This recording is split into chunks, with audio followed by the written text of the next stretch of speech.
The system of Montar is a fairly isolated and underpopulated system in the segmentum Tempestus. Due to its relatively close proximity to the infamous desert planet of the Talon, it falls under the protection of the Imperial Guard units of the Talon Desert Raiders. It became the target of an Ork Waaagh when an ancient space hulk infested by a green-skinned clan called the Blood Hands entered the system.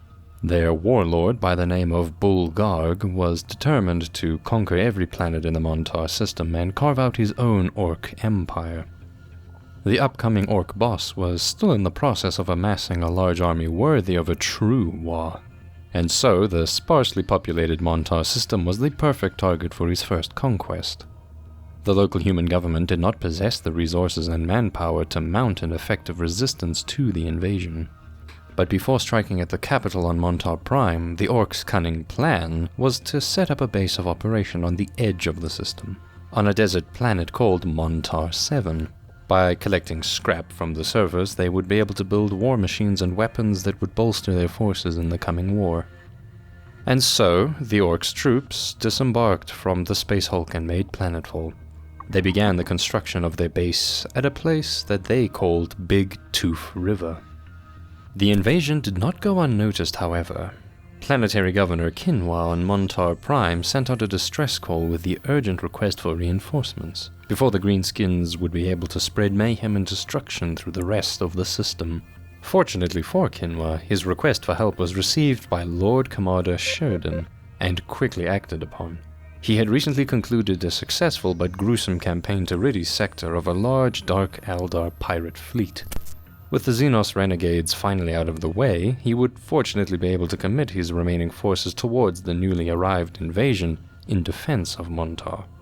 Preliminary reconnaissance reports indicated that the Ork army was, as of yet, of a limited size. Although of no immediate threat now, it would be unwise to allow the Ork infestation to settle on Montar 7 uncontested. The new Waaagh would inevitably grow larger and more fearsome with every passing day. And so the commander decided it would be better to strike decisively now. The troops that were chosen to reinforce the Montar system were the 24th Praetorian Guard. All of the soldiers in the regiment were veterans from the campaign against the Eldar pirates. These hardened troops had lived up well to the fighting traditions and reputation of their homeworld, but had suffered heavy casualties in doing so. Of the 1,500 troops that had left Pretoria long ago, only 300 now remained. The most senior officer left alive was the 21-year-old Captain Glean of C Company. To overcome their depleted ranks, the 24th was hastily reinforced by the remnants of the 135th Talon Desert Raiders. Even though the bulk of forces were Praetorians, Colonel Alteray from Talon was put in overall command. While these troops were mustering for battle, the Imperium would consult with the local clan of Blood Axe's mercenaries. These Ork mercenaries have a track record of cooperation with the Imperium, and during the previous campaign had been hired as scouts. Their clan had once been a powerful one, but their friendly dealing with the Humies fell in poor taste with the Ork society. As a result, their clan was overthrown and the survivors went into hiding. Now they continue dealing with humans out of necessity, as they have become dependent on subsidies of teeth paid by the Imperium. They were able to inform Lord Sheridan with valuable information, although they had never personally met the supposed warlord Bulgarg. He wasn't a very big deal within Ork society, and only a minor war boss of an irrelevant tribe. However, what the commander was most worried about was Gargants. These brutish titans that Orks were able to construct from mere scraps could pose a significant threat. But the Blood Axes assured him that if he struck now, these massively powerful effigies of war would be nowhere finished yet. Surely the Praetorians had nothing to worry about and would be able to deal with the newly formed Ork Waaagh quite effortlessly. Reassured by this news, Lord Sheridan immediately dispatched the army to Montar 7, with orders to completely destroy the Ork base and leave not a single greenskin alive. The Imperial landing went unopposed, and the Praetorian 24th disembarked in good order some 5 miles away from Big Toof River. Colonel Alteray would waste no time in moving against the Orks. Lord Sheridan had instructed him to deploy the company of Blood Axes to scout out the Ork camp, but the colonel did not trust the mercenaries one bit, especially in an operation against their own kind, If the scout group was spotted or worse, colluded with their Xenos kin, it might ruin the element of surprise. Once all these troops had successfully made planetfall, the colonel ordered his troops to advance. His regiment was split into 3 main columns, named after their commanders. The first of these, Force Castor, consisted of the Talon Rough Rider companies and tanks. The other columns, Force Glean and Force Teray, were all made up of the Praetorian troops, with Teray himself leading the third column in person. His plan for the assault was to use the fast-moving Force Castor as shock troops to perform a devastating surprise attack. Meanwhile, Force Glean would mount the regiment's chimeras and sweep around the camp, attacking from behind and blocking off the Orcs' retreat. Their task was to cut down any enemy that tried to escape the battle, to ensure the foe would be massacred to the last. The infantry of Force Teray would march up to the battle by foot and deliver the final blow. Third platoon of Force Glean and soldiers would be left behind in a location called Glazer's Farm. The site had been named after Conrad Glazer, a farmer who gave his name to the little creek when he settled there. It had been uninhabited for many years now, and the buildings were in a state of decay when they set up camp there. They were tasked with guarding the regiment's supplies and taking care of the sick and wounded in a makeshift hospital. Their chimeras would be lent to the rest of the company in order to make them fully mobile in the attack against Big Toof River. As the army moved on, the colonel expertly used the crests in the terrain to hide his troops from sight until the moment of the attack. His scouts reported that the Orcs' base lay south of the Big Toof River. The river itself had 2 shallow fords that could serve as crossings towards the encampment. The thick cloud of smog of industry hanging above the camp made it difficult to gauge the Orcs' true strength. However, the colonel's strategy had already begun to fall apart before the battle could begin in earnest. Before Force Glean had been able to get into position behind the Orc camp, the confident troops of Castor had moved ahead of the regiment and prematurely began their assault. The Rough Riders and tanks traversed the steep embankment and began crossing the river. Unbeknownst to the Imperial troops, the Bloodhands would not be caught by surprise, however. How they had become aware of the Imperial landing remained uncertain, but the Orcs were combat ready. It would perhaps be unsurprising that this could lead to rumors that the Blood Axes had informed their kin of the impending attack. Such accusations would undoubtedly feed mistrust and complicate further cooperations with the dubious greenskin mercenaries. Regardless, the cunning war boss Bulgarg had prepared a crude ambush. His troops lay in wait for the best moment to strike at the Imperial forces. As it turned out, the humans weren't the only ones who could use the obfuscating terrain to their advantage. As the Imperial forces approached, the entire Orc town had burst into action. The Orcs had not had a proper good old scrap for a long time, and were eager for battle. Rather than wait behind their barricades for the Imperium to come to them, dozens of snakebite boar boys now charged out the gate directly at the vanguard column. Behind them, a mob of boys rushed up to join the fray. A flurry of long-range weapons were fired from the camp and began to fall upon the surprised Talon ranks. From all directions, frenzied Orcs emerged from cover ready to fight. The Rough Rider spear tip was met by the charge of the boar boys, and the mounted troops furiously clashed in the outskirts of the Orc shantytown. Storm boys launched themselves over the river to land amongst the fray. The overwhelming green tidal wave washed against the Talon ranks. Within moments, Force Castor would find themselves almost completely surrounded. With their backs against the Big Toof River, the troops bravely stood their ground waiting for the rest of the regiment to come reinforce them. Over the Voxnet, Colonel Teray ordered Force Glean to double back and begin an attack against the Orc lines in order to relieve pressure. But by now, many Orc fighter bombers had already taken to the skies. From up high, their pilots had spotted the mechanized approach and warned the war boss. A mob of Orc bikers raced out of the camp to block the Chimera's path before the 2 Imperial forces could link up. On the northern slopes, the Chimeras found themselves caught on unfavorable ground against the much more agile Cult of Speed. Unable to move forward, they were forced on the defensive while the Orc buggies raced in circles around them. Meanwhile, Colonel Teray and his infantry marched double time to enter the battle. When they arrived, they had a clear view of the carnage that was enveloping. The colonel couldn't believe his eyes. Not only was his entire force in complete disarray, on the northern horizon to their rear, Gargants had appeared. The Orc Titans were accompanied by moving Orc battle fortresses. They had moved into battle as soon as the trap had been sprung. Now their fearsome weapons were blasting his troops to smithereens. Large impacts crashed among the Talon and Praetorian ranks. carelessly taking both human and greenskin lives with every shot. It turned out that the intelligence gained from the Blood Axes had been completely wrong. Either Warboss Bulbarg had transported these titans from a space hulk down to the surface, or successfully constructed them on the planet. However the Orks had managed it, the Imperial troops were in big trouble. The desperate vanguard had been pinned in place, but the Orks had cunningly left an opening for the panicked Imperials to retreat back across the river.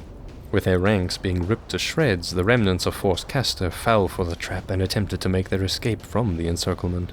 Unfortunately, the riverbanks had turned into a slippery sludge by the many hooves and tank treads moving over them, making it almost impossible to traverse. The river's currents swept soldiers off their feet and tanks got stuck in the mud. To make things worse, their Baneblade got its left treads blown up. Unable to move forward, the huge stationary tank was now blocking the path. The retreat turned into a disorganized rout. The Talon forces were cut to pieces by the Ork boys chasing them down through the narrow choke point. There was little Altair could do to save the Talon vanguard. Charging into the battle with bayonets would be completely suicidal. Instead, he ordered his infantry to form a line and volley fire into the Orks. The least they could do was attempt to kill as many filthy Xenos as possible. But their arrival would not go uncontested. Another large mob of boys emerged from the camp and made straight towards them. The organized ranks of Praetorians would be able to fight off the Orks' advance with their lasguns quite effectively. But without anti-aircraft weapons, there was little they could do to stop the constant harassment from the Ork fighter bombers above them, whose payloads and strafing runs were tearing holes into their ranks. Pinned in place by the Ork bikers, Force Glean moved their chimeras into a defensive circle. The red-coated Praetorian soldiers prepared to sell their lives as dearly as possible. But now that Force Castor has been as good as wiped out, they knew the greenskin hordes would march on them next and swamp their position. Volley after volley of lasgun blasts were fired into the Ork. Soon the slopes around the guardsmen were littered with hundreds of green corpses. But supported by the devastating firepower from their gargants, the Orks kept coming with a complete disregard for their own lives. Even the battle-hardened warriors from Praetoria could not stand against the massive horde of greenskins hurling themselves again and again at the rapidly shrinking circle of guardsmen. Without support, the brave Praetorians were doomed. Within an hour of arriving at the massive Ork encampment, every single member of Force Castor and Force Glean was dead. Colonel Altair had no option but to retreat towards the east. Fortunately for the Imperial troops, the Orks were not too interested in pursuit. Only a handful of Orks gave chase to the Praetorian survivors, while most were too busy looting the corpses and scrapping the Imperial vehicles. But the battle for Montar 7 wasn't over yet. The Orks weren't satisfied with their war bounty, and without more Humies to fight, they quickly grew bored. Rallied up by their boss, a large mob set out from camp to go and raid the Humies' landing site at Glazer's Creek. The Imperial landing had caught the attention of the local population. Assuming the Imperial forces would decisively deal with the Ork invaders, several civilians had come to pay a visit to their liberators at Glazer's Creek. Amongst these was the old farmer Glazer, who had returned to his abandoned homestead to see what all the commotion was about. The unsuspecting Third Company could see a cloud of dust appear on the horizon. At first they assumed it to be the Praetorians returning from an Imperial victory, but as the enemy got closer, and they could hear the Ork war chants, they quickly realized their mistake. With the Orks' horde closing in and no vehicles to mount a quick escape, the Praetorians of Third Company and civilians now found themselves trapped at the old farm. Glazer's farm lay in a shallow valley. The defenders would not know what they were up against exactly until the very last moment when the Orks came charging over the crests of the hills surrounding it. But Captain Kane did not have to be a tactical genius to realize he would be drastically outnumbered. Thousands of Orks would be on their way. To make matters worse, the remnants of Force Terrae were still being chased across the desert by Ork boys. Despite their fighting retreat, they would not be able to make it back to the landing site. The Third Company would be completely on their own. In order to bolster the defenses, they equipped the civilians with las rifles. One peculiar figure amongst them was Hookie the Rattling. The Abhuman's abilities with a sniper rifle would be of great help in the coming fight, and so he was stationed on the top of the old windmill where he would have a clear shot across the area. Even amongst the sick and wounded, those able to hold a weapon were pressed into service. The defenders prepared to hold their ground to the last man.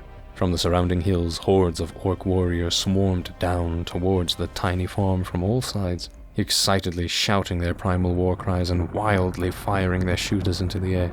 At the farm, Captain Kane had prepared the meager Imperial defenses carefully. With men all along the entire perimeter fence and heavy weapon teams on the roof of the main building, their lasguns opened fire at the greenskins that came into range, cutting down many of the savage Xenos. Las cannon and heavy bolter fire raked the blood hands with devastating firepower.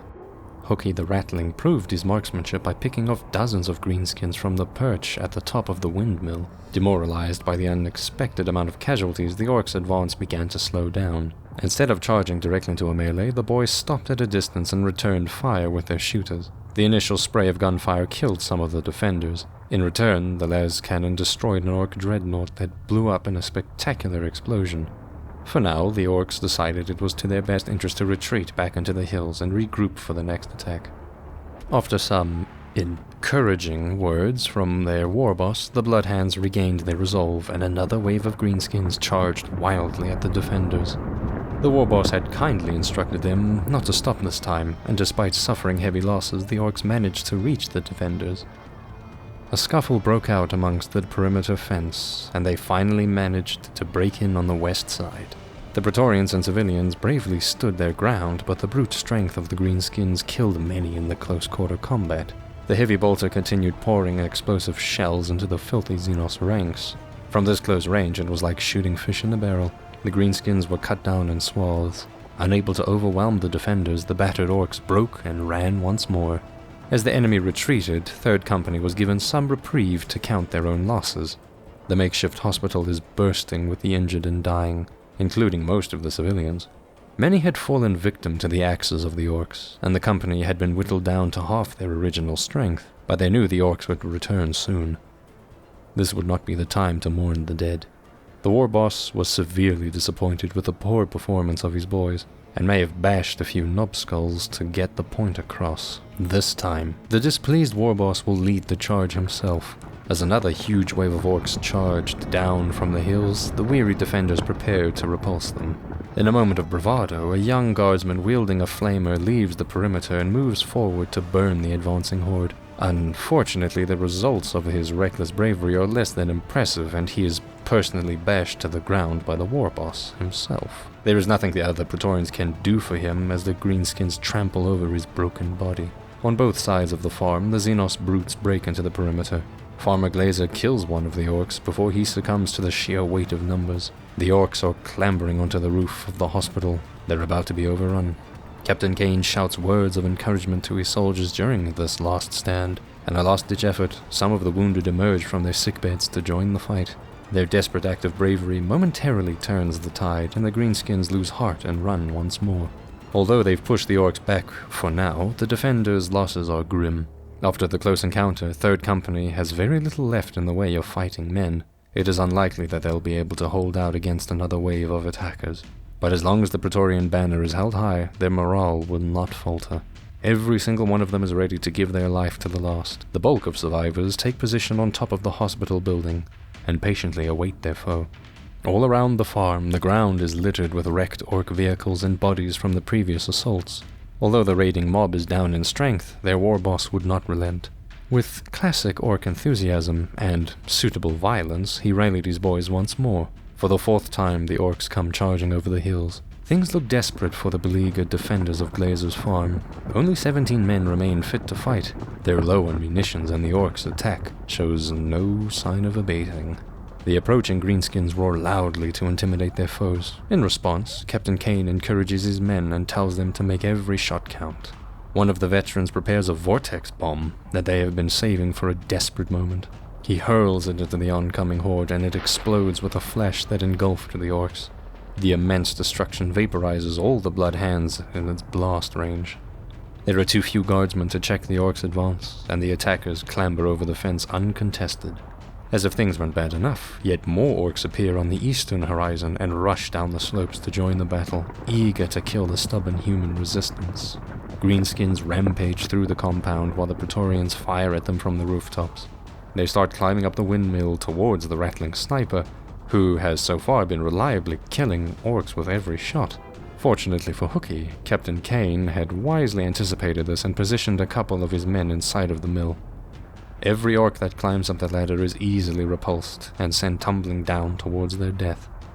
The orcs are scrambling to get on top of the hospital roof to take down the devastating heavy bolter firing down upon them, but the Praetorians defend the weapon and its gunner at all costs. On the ground below, Captain Kane is cornered by the war boss and several orcs. He valiantly defends himself in close-quarter combat, but eventually succumbs to the boss's brutal blows.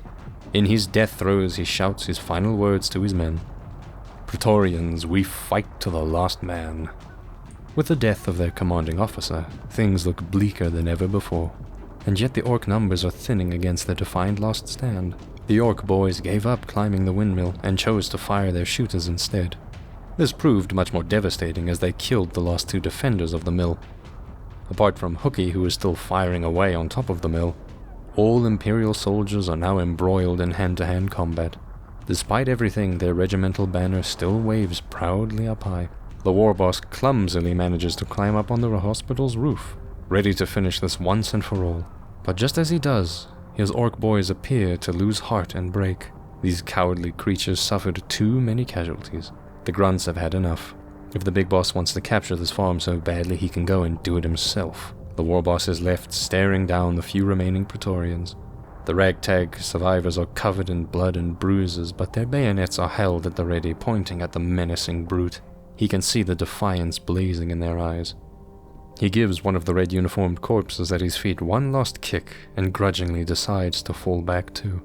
As far as the boss is concerned, it's an insignificant farm with next to no valuable loot or scrap anyway.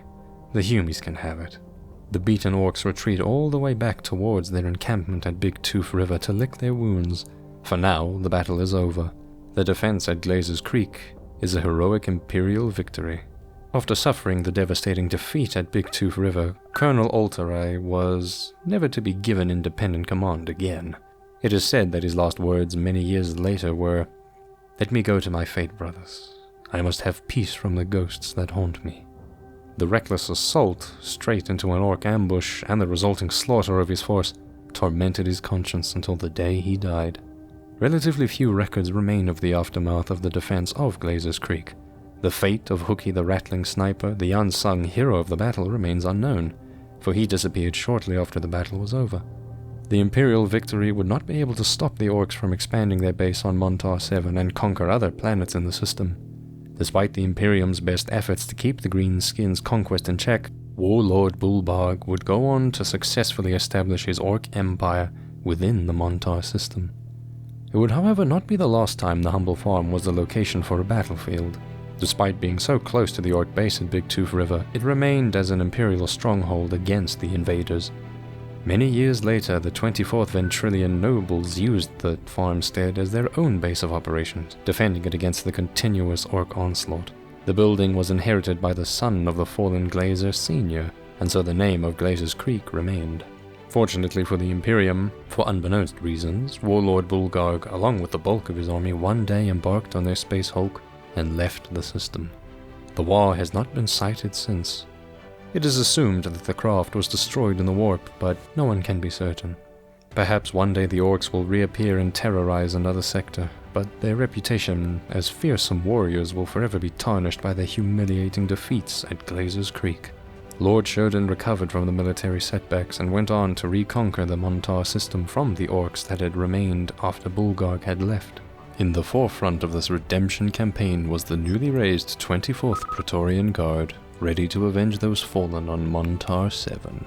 Third Company's heroic final stand at Glazer's Creek is chronicled as one of the greatest examples of the renowned Praetorian fighting spirit. It was their dogged perseverance in the face of overwhelming odds that allowed the 24th Praetorian Guard to rise from the ashes. The legacy of their iron discipline and bravery will always be remembered. The Praetorian banner continues to be raised high in honor of Captain Kane and the men under his command to this very day.